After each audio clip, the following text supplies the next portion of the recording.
കുറേ ആയിട്ടോ ബ്രൗണി കഴിക്കാൻ പൂതിയായിട്ട്. അപ്പോൾ ബ്രൗണി കഴിക്കാൻ പൂതിയായതുകൊണ്ട് തന്നെ ഞാനൊരു ചെറിയ ബ്രൗണി ഉണ്ടാക്കിയതായിരുന്നു കേട്ടോ. അപ്പോൾ കഴിക്കുമ്പോൾ അതിൻ്റേതായ രീതിയിൽ കഴിക്കണ്ടേ, അതാട്ടോ ഇങ്ങനെ ഡെക്കറേഷനൊക്കെ ചെയ്ത് വെച്ചിട്ടുള്ളത്. അപ്പോൾ അതാ ഞാനൊരു 50 ഗ്രാം ബട്ടർ എടുത്തിട്ടുണ്ട്, ഒരു 125 ഗ്രാമിൻ്റെ നമ്മുടെ ചോക്ലേറ്റ് ബാറും എടുത്തിട്ടുണ്ട് കേട്ടോ. ഇതിൽ 100 ഗ്രാമേ എനിക്ക് ഇതിലേക്ക് മെൽറ്റ് ചെയ്തെടുത്തിട്ടുള്ളൂ. ബാക്കി ഞാൻ എനിക്ക് ഇതിൻ്റെ മുകളിലുള്ള ഡെക്കറേഷന് വേണ്ടിയിട്ടാട്ടോ മാറ്റിയേ. ഒരു കോഴിമുട്ട, അതിലേക്ക് കുറച്ച് വാനില എസൻസ്, ഒരു അരക്കപ്പ് പഞ്ചസാര, ഇത് മൂന്നും കൂടി നന്നായിട്ട് മിക്സ് ചെയ്യുക. അതിലേക്ക് നമ്മൾ മെൽറ്റ് ചെയ്തിട്ടുള്ള ചോക്ലേറ്റ് കൂടി ചേർത്തിട്ട് നന്നായിട്ട് മിക്സ് ചെയ്യാം കേട്ടോ.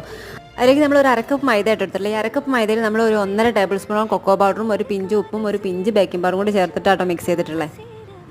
6 ഇഞ്ചിൻ്റെ മുകളിൽ 30 മിനിറ്റ് നേരം ബേക്ക് ചെയ്തപ്പോൾ നമ്മൾ ബ്രൗണി അടിപൊളിയായിട്ട് കിട്ടിയിട്ടുണ്ട്. കാരണം മുകളിലൊക്കെ നല്ല അടിപൊളിയായിട്ട് ക്രാക്കൊക്കെ വീണിട്ട് ഇനി അതിൻ്റെ മുകളിലേക്ക് നമ്മൾ ചോക്ലേറ്റ് ഗനാഷ് കൊണ്ടൊന്ന് ഡെക്കറേറ്റ് ചെയ്തെടുത്തിട്ടുണ്ട്. അതിൻ്റെ മുകളിൽ നമ്മുടെ സ്ട്രോബെറീസ് കുഞ്ഞു കുഞ്ഞു കഷ്ണങ്ങളായിട്ട് കട്ട് ചെയ്തിട്ടെടുത്തിട്ടുണ്ട് കേട്ടോ. അതിൻ്റെ മുകളിലും ചെറുതായിട്ട് നമ്മൾ ചോക്ലേറ്റ് ഗനാഷ് ഒന്ന് കൊടുത്തിട്ടുണ്ട്. എന്നിട്ട് സൈഡിലൊക്കെ പിസ്ത അതാ നന്നായിട്ട് കട്ട് ചെയ്തിട്ടിട്ടുണ്ട്. അതിന് നടുവിലൊരു ഹാപ്പി ബർത്ത്ഡേൻ്റെ സ്റ്റിക്കും വെച്ചു. അപ്പോൾ നമ്മുടെ ബ്രൗണി ഇഷ്ടമെങ്കിൽ നമ്മുടെ ചാനലൊന്ന് സപ്പോർട്ട് ചെയ്യുക, സബ്സ്ക്രൈബ് ചെയ്യുക, ഷെയർ ചെയ്യുക, ലൈക്ക് ചെയ്യുക.